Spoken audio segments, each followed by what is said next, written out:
interstate. What do you make of what's happened so far? Right, Jen. I think what they're going to try to do is try to keep him on I-95, because if he heads north and he heads south, then the traffic considerably lightens up, and they could take some defensive moves in trying to stop him. And what they might do is put there's many, many years college going up and down. Wow. What happened? Sorry, Joe. We're just going to stop here to see what we just saw. Pretty unbelievable stuff. Wow. Holy cow. That's the way these things can end, and boy, that appears to be a tanker truck. Whether that's a fuel tanker or something like a milk truck, hard to know. You can see the smoke pouring out of there, probably from the exploding airbag. Very often these would-be escape artists aren't going to be wearing a seatbelt, so he could be in bad shape in the front of that Ford Explorer. Wow, he hit that thing hard. And whether this was a survivable accident, even with an airbag, tough to know. You can see they've got a dog there at the ready. They may send the dog in first to see whether this guy is even conscious or even alive at this point. Suspected of a strong-arm robbery. That's the kind of thing where a person will walk up to someone on the street or, at a gas station, whatever, stick a gun in their belly and say, give me the money. Okay, there is some movement.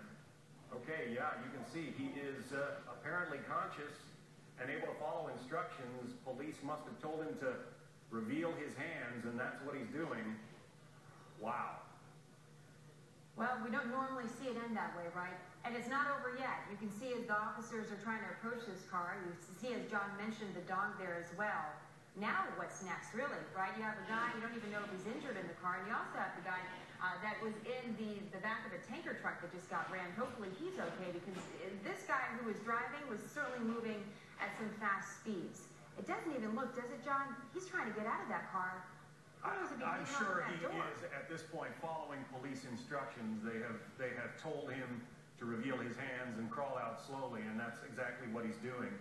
Probably can't get out the door because the impact would have jammed it closed. So that's why he has crawled out like that. You know what? I have trouble feeling sorry for a guy like that. Again, a suspect in a strong-arm robbery caused all kinds of mayhem. You can imagine the panicked drivers who had this guy flying by. He was blowing through intersections, all kinds of mayhem.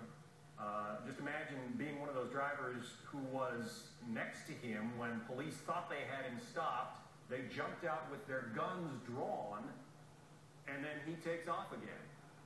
The driver of that truck that he hit, look at that, pretty much tore off the rear fender of that tanker truck.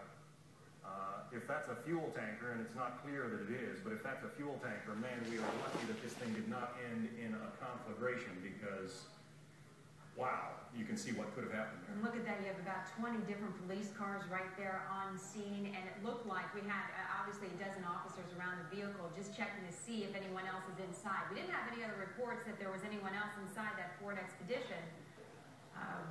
Yeah.